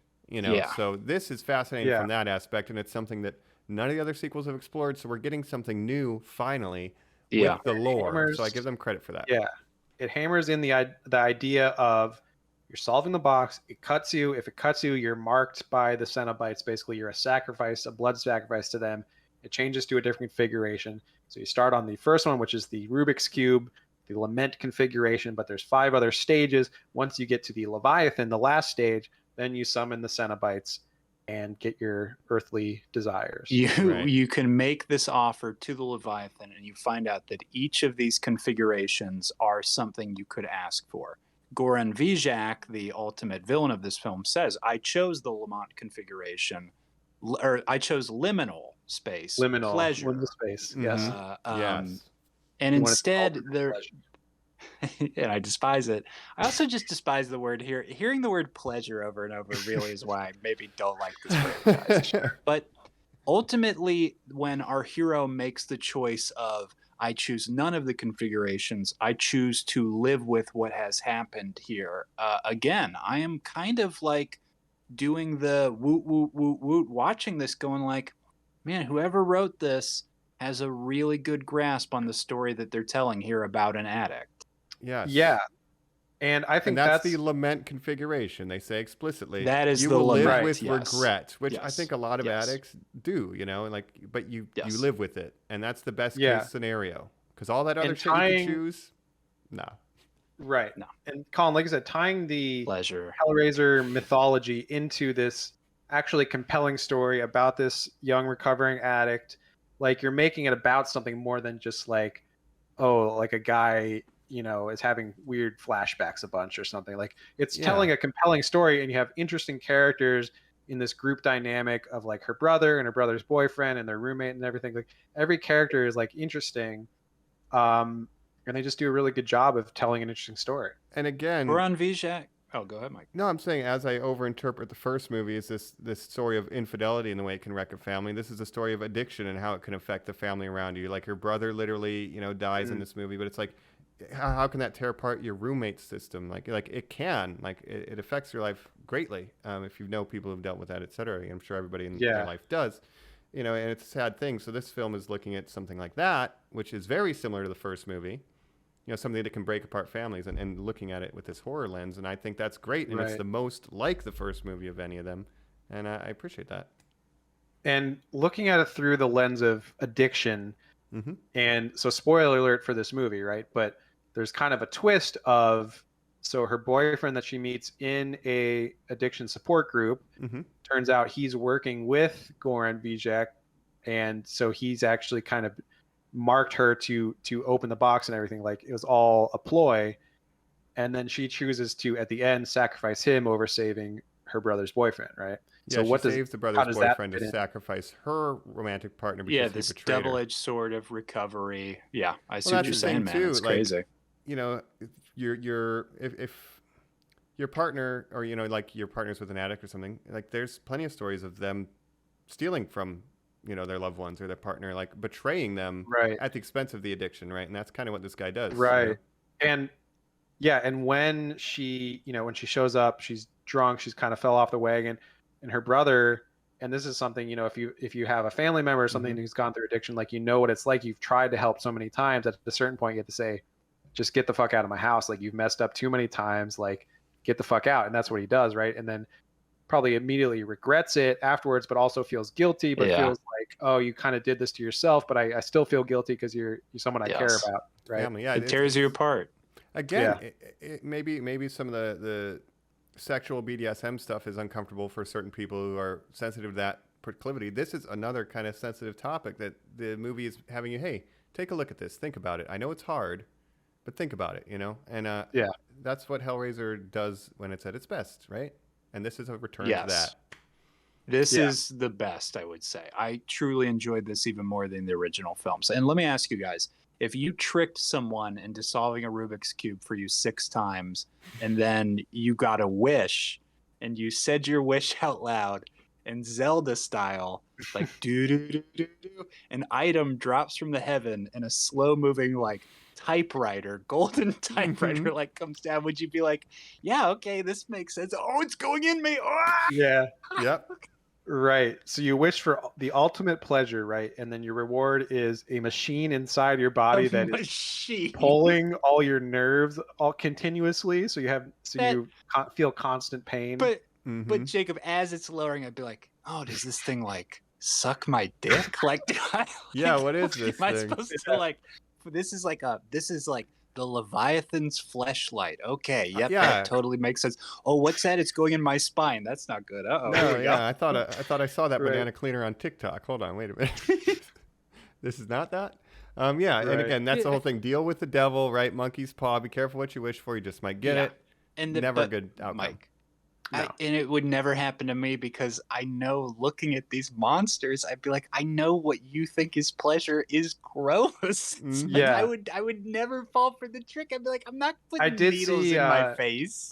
Someone No. on Twitter wrote like, "Is Hellraiser like the easiest horror situation to avoid in real life? Just don't touch the box, right? Yeah. Yes, Don't make a easy. deal with these demons." Yeah, Yeah. I love puzzles. They would get me on the puzzle, but Exactly. after that I'd be like, I'm not for this though. You'd be like, "This is a cool puzzle. Oh, what's this? It cut me. Oh no, my hand's bleeding." Oh, Yeah, my yeah, and then I it's know. too late. dick.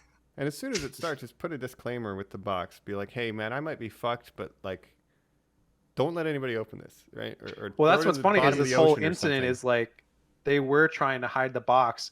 They literally broke into a warehouse and stole it, so they kind of have it coming, right?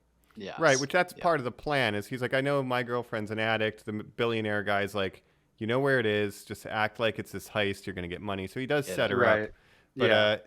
in theory, when you're presented, it's like, yeah, they just try to hide it away in a state sale. That's what the lawyer thought she was doing. She didn't know about the plot, and she ends up ultimately becoming a victim of it too, just because Right. she's in the vicinity of someone with a very dangerous proclivity, the billionaire, Yeah. right? Just because she's in the periphery of that, it affects her life. Again, similar to the themes that I pointed out earlier.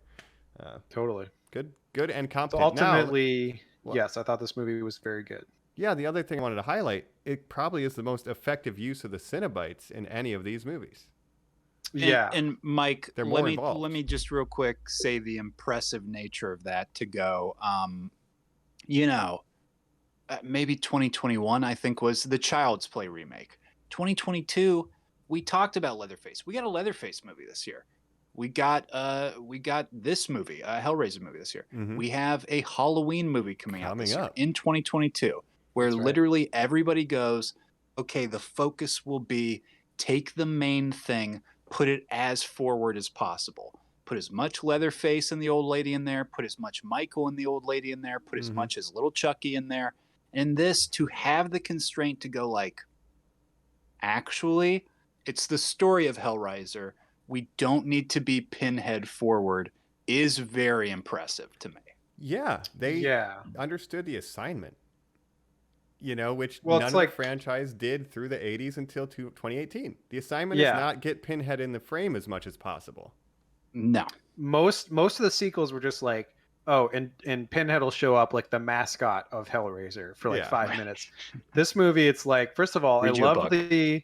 the designs of these new Cenobites were great. I They've love never looked The better, I don't leather's think. gone, Jacob. Yeah, let's talk about that a little bit. It's Yeah. more of the physical. I mean, it's a full body Flesh. makeup job in 2022. That's they really pretty all went impressive all for out with practical. laying of the skin and the pins and The one lady everything. has a hat that's like made of her neck. It's Yeah. just evocative Oh, of the this is the woman from the worst. first movie, just has her neck Yes. open, but it's Yeah. now more Yes. ornate. Yes. Again, Yeah. as these kind of monuments, these visuals, these art pieces of pain. Like, I've embraced this. Look upon me, right? And it's fucking disturbing. I don't want to be that, but like, I appreciate In that his- you're into it. Yeah. Leave me And is alone. Butterball the one that gets sacrificed? He's kind of the heavier. Chatterer gets sacrificed. Oh, that's the Chatterer. Yeah. Of Yeah, there's the course. Chatterer. I don't think there's a Butterball in this one. Not in this one. Sure. And everybody's like- more androgynous in this too. All of the Cenobites are kind Yes. But they really look like they're like otherworldly creatures or demons. Like they don't look all human. And what I was impressed by is the individuality of each one, and then they're still introducing them. Like they introduced one like in the third act that hadn't appeared before, and he's like this guy Yeah. with like half his head missing or something. I'm like, Yes. this guy's dope. Where'd this guy It come almost from? feels Empty like bound guy, or yeah. something, right? There's like Yeah. a blind one with this, all the skin is pulled over their face. It's wild. Yeah. And final shot, again, spoiler alert. I don't know how you haven't heard that at this point, Mhm. but we see the birth of a new Cenobite. Yeah. So which we see is similar to Goran. number 2. So we're getting the best parts of the lore all in one. Totally. So the And so billionaire. that's his ultimate prize. So he's like, take it back. I don't want this thing in my chest or whatever. They're like, I want. oh, so you want to be a Cenobite? Like the Leviathan sucks. Like he's not listening. No. No. He didn't learn his lesson. But want now he's a power. Cenobite. Yeah, but that's it's the very similar ultimate to the power. Doctor. He kind of, he becomes ascended, and it's almost angelic. It's a white light, and he almost feels like, it feels like pain, pleasure. He almost feels euphoric in that after his skin is flayed. He's like consigned being turned himself, into an angel.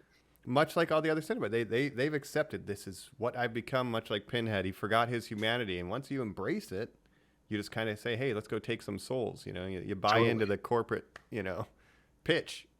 Yeah, for I'd hell. love to be a Cenobite. That sounds great. Hey, hate please that. don't even say it out loud, dog. The Leviathan is Oh, gonna I've hear got you. this puzzle box. You want to try it, maybe? I would never. I would never fuck with that thing. No, I mean, I'm with you, Colin. Like, I know you But love like puzzles. the 12th configuration is like I push it together and I open it up and like real jigsaw pieces come out and I'm like, oh, yeah. it's like that's the last form of it. I want to give Hellraiser the series credit because we did say it's the easiest one to avoid, but it is fascinating that it's like one of the few horror villains or groups of villains that you can kind of like reason with. Like even in the first film, we can have a conversation with them. Like, look, like I didn't realize I was opening this thing. I didn't know the terms and conditions. What if I get you other souls? Is that okay? And they're like, they're pretty that is open. acceptable. Yeah. The deal with the devil. And Mike, just even beyond what you're saying, I watched a couple parody things. I watched the Rick and Morty Cenobite episode. Okay. And then I watched a movie that I've watched too many times, Stan Helsing, which is sort of like from, the later scary movie guys. But they have, of course, Dart Face Head, who is a guy who has a bunch of darts in his head. Sure. Clever. The imagery is easy, Mike, to not only parody, but to just pick up on I think you can do these quick cuts in something like Ready Player One or something where it's like, there's the cube and you can do a quick cut of somebody pushing it and then see black leathered pale face people. And as a kid, just be scared. Like it doesn't have. There's really no context you need other than to be like, oh, those are like either aliens or ghosts or whatever. I don't want to be dealing with. There's chains and crazy shit. Yeah, they're very effective. They love design. They love to pull you apart with chains. Yeah, and I think that's something we get that. Or even your little mouth can just be left talking like, oh no, man, right. Yeah. But Mike, what you were saying, like. That's what this movie nailed that all the sequels don't get. Like, again, the Cenobites aren't overtly evil. You make a pact with them. You can, try to bargain with them. They're not opposed for a 2-for-1. Yeah. You can sweeten the pot. They're like, yeah, fuck it, you can go. Yeah. Right. I like that about even the revelation of killing the Chatterer. They're like, yeah, that makes sense to us. Counts. Yep. I didn't know you could do that, but sure. I like that a lot. Thank you, Pinhead. Yep. Thanks for giving us that one. It was a W. I thought this. Go ahead. This movie works really well. The only nitpicks I would say is that I don't know, the pacing had sometimes I was like, this could be tightened a little bit, like in the third act. I think it's the longest of all of them at 2 hours. Yeah. There's a moment where literally Goran Visnjic goes, and of course I've turned my house into a trap that can hold the Cenobites, where you're just like we can go ahead and just wrap this up because you're introducing stuff that I don't even want to know about. 13 ghosts. Yeah, it felt a lot like that at the end, Mike. Yeah. But I mean, if you're a billionaire who's had this or you've been fascinated by these guys, it made sense for the character. It's just the pacing should have been maybe a little snappier because it makes sense. We just got to get like, through it. How do because he ultimately wants to be like, get this thing out of my body. So the fact that he's been obsessed with this for years and been trapping people to study it, like, yeah, he built a cage so he could ultimately win in his eyes. Yes. Doesn't really work out. Yes. But definitely a very strong entry. I think what it does well is it takes all the things that worked in number 1 and 2 and maybe bits of 4 and then just distills them into kind of the best versions of like, how do you become a Cenobite? All right, well, let's have that in here. What is the box? How does it really work? Because we've never explored that, right? Cenobites, make them look better with the best practical effects we've ever seen them look as. Like, easy. Yeah. They knock it out of the park. Taking the essence of what made the original great, what made the original novella great, and they're taking it's not a direct remake, it's not a reboot really. It could be a continuing movie in the series. It's just like a Prey. really Yeah.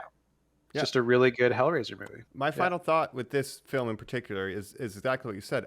Everyone was saying, oh, reimagining of Clive Barker's original. I'm like, all right, so we're going to get a Frank character and a Julia character, and we're going to do it it's again. a completely different plot. I was than so the original. pleasantly surprised that it was Yeah. that. Yeah. That was the right decision for sure, I think. Yeah. Yeah. Texas Chainsaw tried this in their 2022 version of like, well, it's about a town that's being gentrified by millennials. Leatherface doesn't like that, which is a little bit like the original where the meat industry's out. There's no gasoline. Sure. We're having all this stuff. They're trying to do the themes. They just went too hard with the gore, which is never a part of the original. Too much Leatherface. Leatherface hates gentrification. Yeah. Well, I mean, the family hates change in their town in the original. Like that's part of the theme, right? They lost their jobs and shit due to automation, whatever. This actually successfully does what they tried to do with Texas Chainsaw 2022, I'd say. So good job. That's it for me on that. Yeah. If I was ranking the series overall, this would be definitely top 2 with the original. Top 3 would be... We don't have to rank them all. Let's look at the top 3 to 5 because there's a lot This that are trumps garbage. the original for me, like I said. Yeah, this is For me, number one. it's the original, this one, number 2 are the good ones. 3 is worth watching if you want to watch a bad, fun horror movie, and then the rest, throw them in the garbage, basically. Yeah. I'd say number 1 is required viewing. This is my second favorite. Number 2 is highly recommended optional viewing. And after that, like they're only if you're into it, then watch 4 and then 3 and throw the rest in the garbage. You only have to watch 1, 2, 3, and 4 and this one. And I would put 4 over 3. 3 is like if you really want to get the camp, because 4 at least has to do with the lore. Yeah, 4 goes more to the lore. 3 is just like Has nothing to do with the lore. Yeah. Let's just make a horror movie, but have Cenobites doing stuff in it. 1, 2, 2022, and 4. Those are the ones that deal with the lore of the Cenobites and the world. Watch those. Throw the rest in the trash. And then watch Hellraiser Hellworld to see a young Henry Cavill get a blowjob. That's one you put on at your Halloween party because no one's going to pay attention. That's what that one's for. Right. Yeah. I'll do it just because of what you said he's getting. Let's give our final thoughts then on this whole franchise and jump over here. And then I believe we might even be solving the Jacob configuration of a puzzle maybe coming up too. Oh, no. That's right. Next. Have we learned nothing? Ready. We're back. We're wrapping things up here on Hellraiser. Normies Like Us. Now, we're going to give our final thoughts on the franchise, but I've been playing with that Rubik's Cube this entire episode, and it cut me pretty bad. Oh, no. And it did make Jacob appear before us, kind of in like a strappy, leathery outfit. The Jacob bite. What's up, guys? Yeah. Trying to go to hell? I've got, what sites I have to show you. Oh, no. Oh, wow. So I've got a short little trivia game, you might call it. I think this will be fun. This is related to Hellraiser, but not specifically. Like, you don't need to watch all the movies to answer it. So it's basically one question with 5 answers, and I want to see if you guys can get them all. And should we have you like buzz in, or is this as how a do you want to do team? it? Can we find Are we team? Will our souls be saved if we solve the puzzle? You want a team, yeah. A team where you can play against each other. Let's can work sacrifice together one to try for to the- survive, or I'll throw you under the we're bus. trying We'll see. we'll get so many guesses, I guess. Should we get like like a set number of say guesses if we don't You get can them? guess as much as you want, maybe, Oh, because I okay. don't know if you're going to get them all. But let me read the question. We'll see. Yeah. We'll see what you think. So, I call this the Jacob configuration. There you go. So Doug Bradley famously played Pinhead, right? Pleasure. In the first 8 movies of the series. Doug Bradley is one of only 6 actors to play the same horror character at least 6 consecutive times. Boy. 6 consecutive times. Okay. Can you name the other 5? Wow. No. Some of these Now- I think are going to be easy. Some I'll be very impressed if you get all 5. I'll say that. Well, this is going to tie into my final thoughts. I've got my first guess here, Mike. The franchise that I have kind of been watching in the background, like Jacob has been doing with this franchise, is Chucky. I'm going to guess Brad Dourif voicing Charles Lee Ray is on that list. That is correct. Nice. Brad Dourif Hey. is. I one think of the that's 5. like 6. I think that's maybe 6 movies. Yeah. So and now, of course, a TV show. and then I'll take a stab at one. And then as Go long as for we it. don't get it wrong 6 times, we won't reach Leviathan, I think. Right? That's So right. I have one that I'm thinking. The puzzle has shifted, Mike. I can't type to look how many movies there are, but I'm trying really hard to think of. Keep in mind, it's 6 consecutive times. I don't know if that matters. That is the wild part, and just Yeah. that many. Yeah. 6 But consecutive. you guys can just like name them. If you Well, I think mean, of it's anyone. got to be. Yeah. There's some Englund, obvious Nightmare on ones. Elm Street, right? Robert Englund. That's Boom. correct. So we got 2. Freddy. All It's right. got to be 3 Freddy. to go. Of 3 to go. course. Freddy, But those you are, got I would Chucky. argue, We know those it's are not the two Jason because there's big been a million of ones. those. Those are the 2 big And ones. Yeah. we know it's not Michael because Michael's always just like a goon. Just a It's guy. not Michael. It's not Jason. I'll tell you that. I have a Different hunch, actors. but I'm not sure if there's been 6. But it's your go, Colin. I don't want to.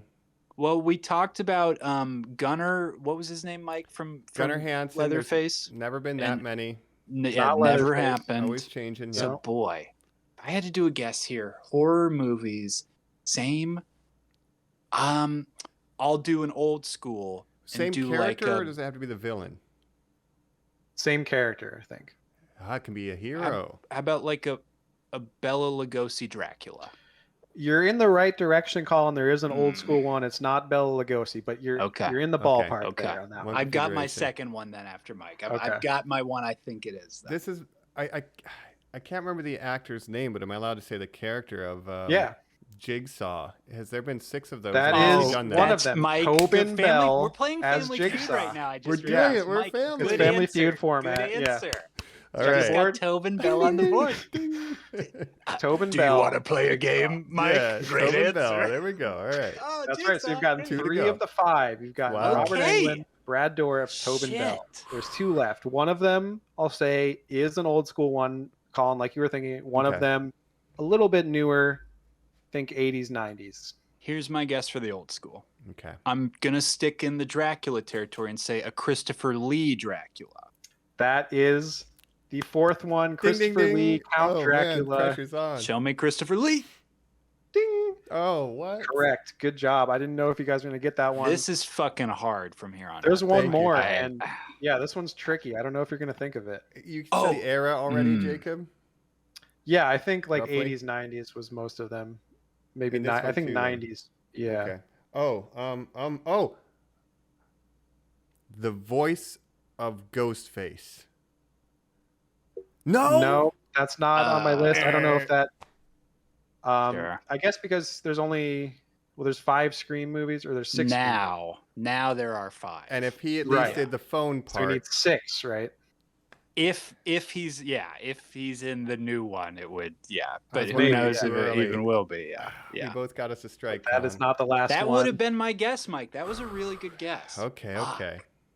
Okay, do we get? Let's say one more X because we've got 2 X's on the board. right Yeah, now. so let's let's do it think, Family okay, Feud What style. recent-ish franchises have at least 6 movies? You've got, Colin? and in a Family Feud, you've got the 4 Yeah. top ones. I think the last Yes. one is like the one that Okay. like 2 people. Okay, answered and let's from. agree on this, Mike. Let's yeah. let's get so this. we can talk this one out. It's We're in a little not- huddle. It's not Arnold Vislu who plays Imhotep in the Mummy series. They only Not make enough. 3 of those, or 2 of those where he's in. I want to give you a hint, but it might make it too odd. Let us It might talk be it out too a little close if you bit. do. Yeah, let me go here. I'm trying to think Fuck- of what has oh. had that many movies. Crypt Keeper. There aren't movies, right? Don't think so. I don't think there's been that many.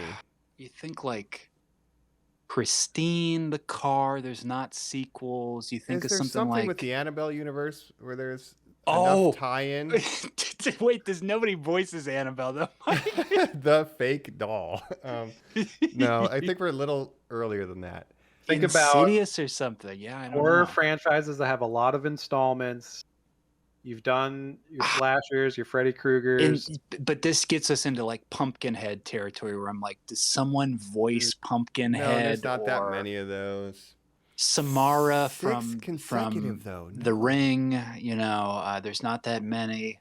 Fuck, 5 consecutive. This is 6. such Jacob. This is We were great. so close with Scream.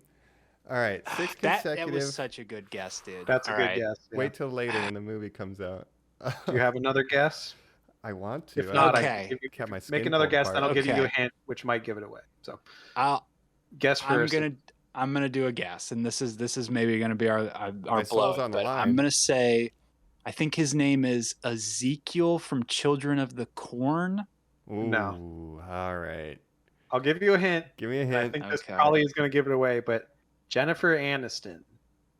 Oh, Warwick Davis as the leprechaun. Warwick How Davis, did we the not leprechaun. guess that?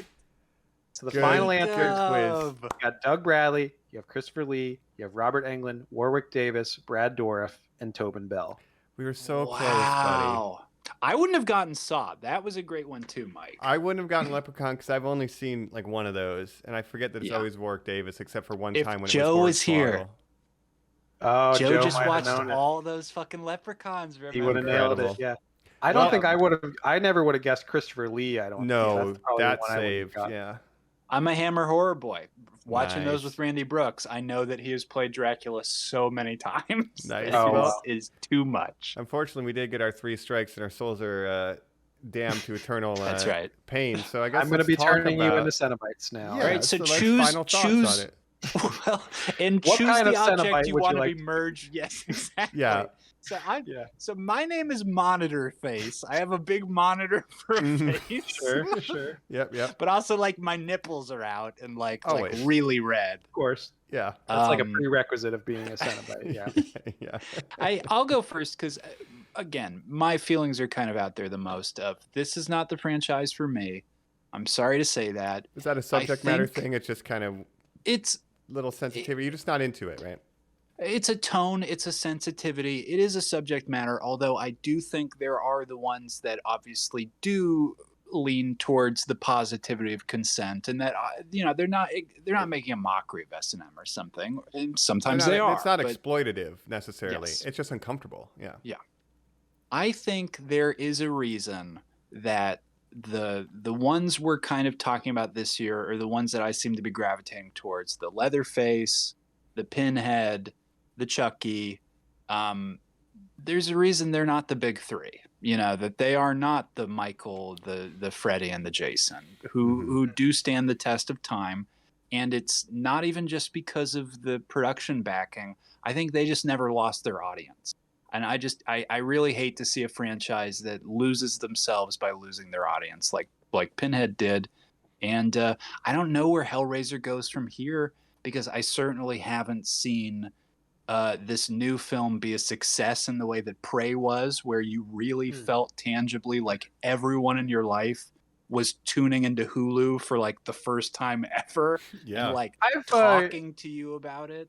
Yeah, it definitely doesn't have the word of mouth of Prey. I've Yeah. heard some people, some mutual friends that we know saying, "Oh, I loved Hellraiser." Our friend Alex Taylor, he's been on the podcast before. He's a big horror fan. He Mhm. liked the new Hellraiser. Amazing. So yeah, there's definitely people that are out there putting in There the word. is the film Twitter clapback I seem to see was, it feels like Clive Barker would like this movie, and I think that's all it really needs to be. Mhm. Right.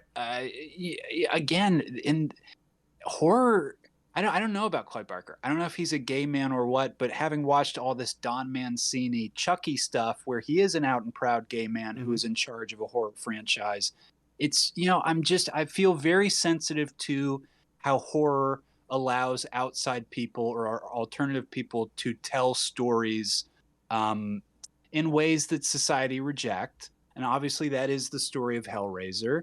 And I want it to continue because of that. Again, even if it isn't for me. Got it. I guess I'll jump in, and then Jacob, because this was your idea, you can round it out. Didn't know a lot about this franchise except for the first movie, and Cenobites were cool. And I think it's at Now its an best- expert. Now I'm an expert. I watched all of them, including the bad ones. Oh my God. Yeah, wow, not doing that again. But I think we found what makes a good one, and it's when it's a cautionary tale about a person's personal desires overriding, let's say, their logic or their sense of restraint. You know what I mean? Like, if you let that shit get out of control, it could ruin your life and the life of those around you. It's a big metaphor with a demon box and a lot of skin being flayed. But at its core, it's a cautionary tale about, don't let your appetites override your life, right? Whether that's drugs, sex, whatever, right? So I like that about them, these monkey paws tales. And I'm just glad that at least the new movie is addressing them in ways that none of the sequels have. And The only thing is, like Texas Chainsaw, they're not about Pinhead, and that's what lost its way, right? It's about the characters kind of going on a journey of self-discovery or whatever and trying to come out the other side. So do that more and focus less on the Cenobites, because they're part of a Pinhead larger hierarchy. Yeah, Pinhead should be an ancillary character in your story, not like the main villain even, really. Right. And that's why Jason, Freddy, and Michael survive, because even when their franchises misuse them, it's still always kind of been, except for Michael in his first movie, or Jason's first movie, it's always been about them, right? Yeah. Hellraiser was never supposed to be about Pinhead. Texas Chainsaw was never supposed to be about Leatherface, and that's what all of the sequels would get wrong. Even if they just put Pinhead in the last 5 minutes, it would still be about him in some way, when that's never what the focus should have been. And that's my take on the franchise. Watch 1, 2, 22, and 4. Call it a day. 3 if you're feeling frisky. Peace. Nice. Yeah, I agree with what a lot of you guys, a lot of what you guys are saying. For me, I really want to do this franchise because I liked the first movie and I wanted to rewatch it this year. And then I was like, you know what? I want to do the Halloween thing again. Let's do it with Hellraiser. Now, would I say this is a better or worse franchise overall than Halloween? I'd say it's kind of a wash, because there's probably as many good Hellraiser movies to me as there are good Halloween movies. Not that many of either. So, would I rather watch, Halloween 6 again, or one of these random straight to DVD sequels? Again, it's a watch for me, because I'd rather watch neither. Well, you don't want it. But 6 has got Loomis in it. Yeah. Again, the world Mike and I pitched of Dr. Loomis coming to solve these mysteries, and now he's up against Pinhead. That's all. He's the Van Helsing. No, Mike, he's into it. Actually, Leviathan, I choose pleasure. Pure evil. He's obsessed with it. He would open the box. That would be amazing. And it's too bad he wasn't in 6 consecutive movies, I guess, because he could have made that list. Because number 3 had to ruin that for us. Yeah. Damn. But yeah, with this, for me, it's like Hellraiser 1 and 2, then the new one. I think the new one is better than 2, but I'd still watch 1 and 2 back to back just for the cohesiveness of that. Yeah. And then I'd watch 3, because 3, again, I just think it's like a campy, fun horror movie. 4, I even don't like that one. Like it's good to watch once to see like the space stuff and be like, what's happening? But I probably wouldn't watch that again either. I just like it because of the toy maker thing. Really, just the 1800s storyline. The rest of it could get jettisoned into the vacuum of space. Like, it's just the toy maker 18th century stuff. It goes more into the backstory. But again, I think this new movie does that better. So it's like everything you need from the lore you can get from this new movie. And I think they knocked it out of the park with this one. I'm wearing my famous red shirt that I only wear when I'm reviewing something good, right? So It was a banger. Yeah. Yeah. Bangers and mash. But yeah, really 4 movies that I would rewatch in this series.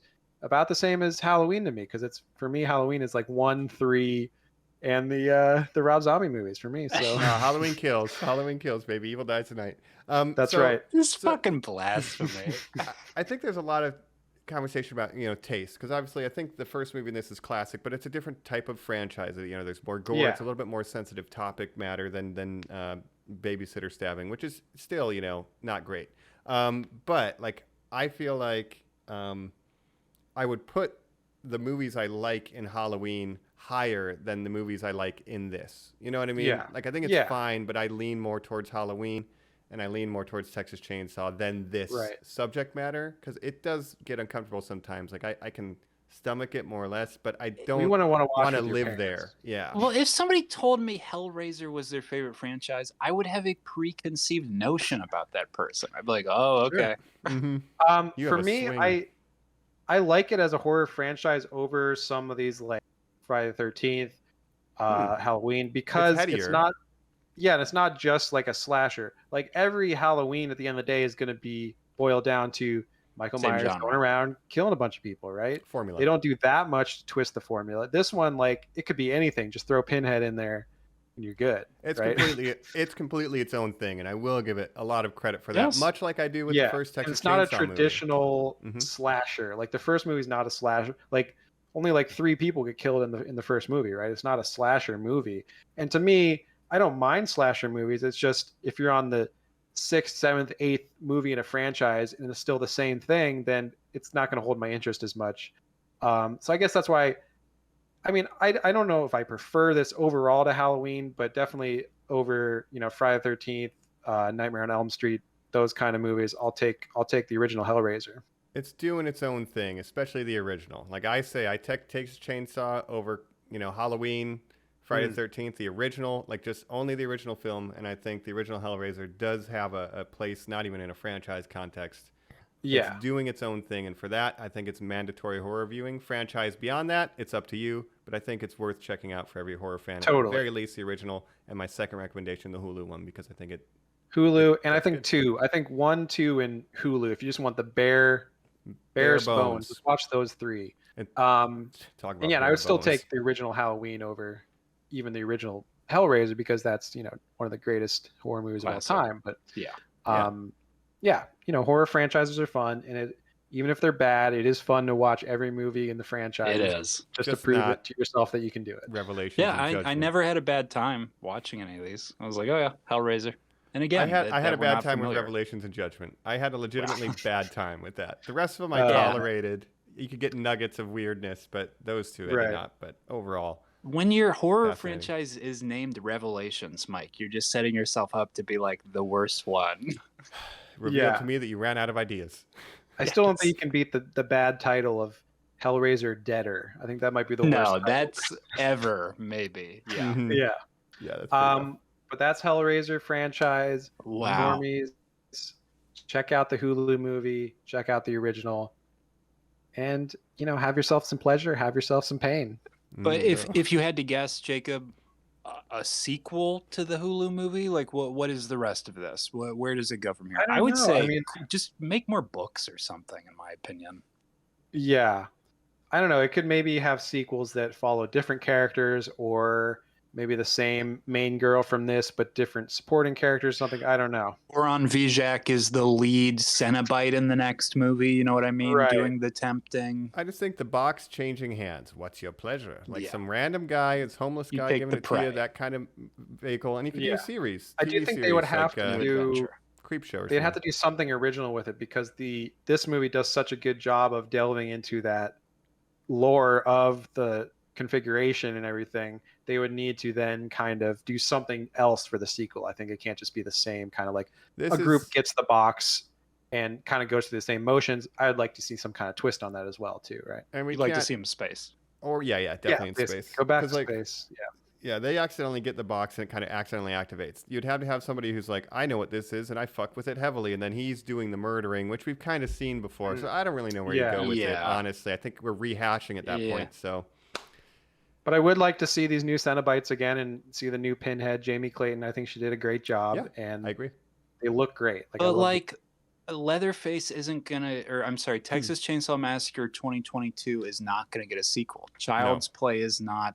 It seems like the new move is to just reboot it, but then you just kind of, it's just the quick buck angle, huh? Like you're just making your money on that one, and you just never have to deal with it again. Yeah, they might have another reboot. It's a different creative team. It's a totally different reboot. That's why this new Halloween trilogy is interesting because they actually made 3 movies following the same kind of plot with the same. And the Scream, we'll see if they can kind of follow the same to just be like, we're our own thing, but also not. So yeah, it's gonna be interesting. And again, we'll see how this Halloween Ends turns out. I mean, very fascinated. Evil dies tonight. Yeah, guys. Right. Next episode, Evil will be dying tonight. Next week. I've waited for you, Michael. Yeah. So my God, Spooktober, week 2 done. We did it. Hellraiser. We did it. With the franchise, much like the box itself, they should just leave it alone. Don't open it anymore. Like I think you did good. As much as I'd like to see the new Pinhead again, but no, it's Jacob. I know it's tempting. You had the risk. Don't. I'm impressed you walked away this time. It's like everything is okay. Settle it. Put the pack of cigarettes down. Just walk away. You don't need it. Like it's okay. Right. It's okay. Yeah, it's hard, guys. Listening, Normies. All right. As always, you can write into us only if you solve a very specific puzzle that we have left you in this episode, of course. That's right. And when you if you solve were, if you were playing along with our quiz and got all 5, yes, us normies did. Yeah, Write in, we let us know. Yeah. We will appear before you in our true forms if you've done that. And Yes. you can find us and comment and like and subscribe and do all that good stuff that helps this podcast grow. At normies_like_us on all social media. Like I said, please rate, review, subscribe. Check out the YouTube. Helps us out. It's a big deal. And keep following along all Spooktober long as we keep doing awesome Halloween content. That's right. And just check out the YouTube again. We're putting up the episodes on there. And if you want to see our cine faces, I don't know. Yeah.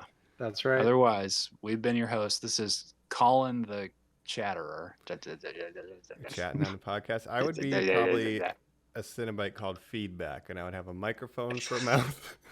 Nice. Oh Yeah. man, what would I? He's so loud. There's so much noise. Yeah, He's it chasing explodes me. your ears, but you kind of I like do it. want. Yeah, I want mine to be tied into some kind of medium that doesn't really exist anymore, like the '90s CD guy and stuff. Zip Like if disc? it could be Yes. like DV tape or something. That would be awesome. Yeah. Yeah, Here's mini- if I mini was disc. Mini DV. Yeah. if I was super direct to the Leviathan and wasn't like any of these like pussyfooting around. If I just said to him like I want 2 dicks, would he be like okay?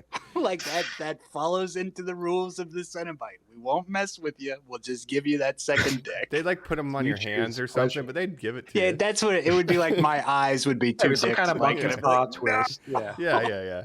That's how they roll. All That's how right. we roll, Normies. Thank you. We'll catch you next week when Halloween ends. Spooky season.